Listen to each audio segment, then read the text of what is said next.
ಮಾತರಂ, ಭಾರತ್ ಮಾತಾ ಕಿ ಜೈ. ನಮ್ಮ ಉಸಿರಿನ ಭಾಗ ಅದಾಗುವಂತೆ ಅದಾಗ್ಬೇಕು.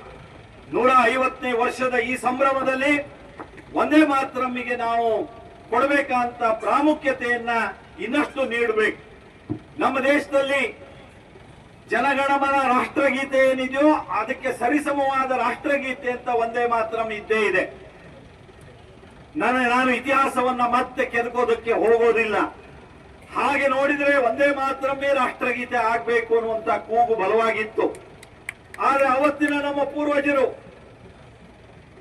ಒಂದೇ ಮಾತರಮ್ಮೂ ಇರಲಿ, ಜೊತೆಗೆ ಆ ಬ್ರಿಟಿಷ್ ಅಧಿಕಾರಿಯನ್ನ ಸ್ವಾಗತಿಸೋದಕ್ಕೆ ರಚನೆ ಮಾಡಿರುವಂತ ಜನಗಣ ಮನವೂ ಇರಲಿ ಅಂತ ಎರಡನ್ನೂ ನಮಗೆ ಸೇರಿಸಿ ನಾವು ಇವತ್ತು ಅದನ್ನು ಒಪ್ಪಿಕೊಂಡು ಅದನ್ನು ಪಾಲಿಸ್ತಾ ಇದ್ದೇವೆ.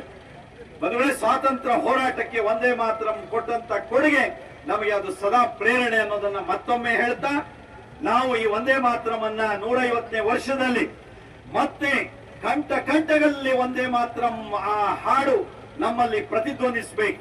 ನಮ್ಮ ಶಾಲೆ ಕಾಲೇಜುಗಳಲ್ಲಿ ಯುವಕರ ಮಧ್ಯೆ, ನಾಡಿನ ಜನರ ಮಧ್ಯೆ ಆ ಒಂದೇ ಮಾತರಂ ಹಾಡು ಕಂಠಸ್ಥವಾಗಿ ಅದು ಮತ್ತೆ ಮೊಳಗಬೇಕು.